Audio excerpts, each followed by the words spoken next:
sapagkat itinuring ng Diyos na matuwid ang taong sumasampalataya sa Kanya ng buong puso.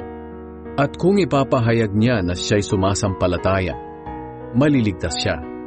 Sapagkat sinasabi sa kasulatan, hindi mabibigo ang sinumang sumasampalataya sa Kanya. At ang pangakong ito'y para sa lahat, dahil walang pagkakaiba ang Hudyo sa hindi Hudyo.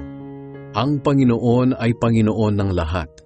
At pinagpapala niya ng masagana ang lahat ng tumatawag sa Kanya.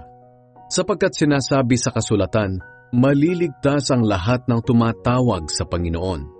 Pero paano sila tatawag kung hindi naman sila sumasampalataya sa Kanya? At paano sila sasampalataya kung hindi pa sila nakakarinig ng tungkol sa Kanya?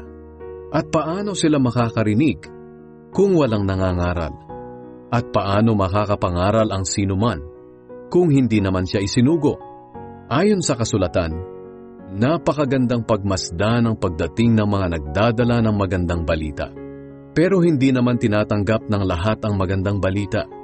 Sinabi nga ni Isaias, Panginoon, sino po ba ang naniwala sa sinabi namin?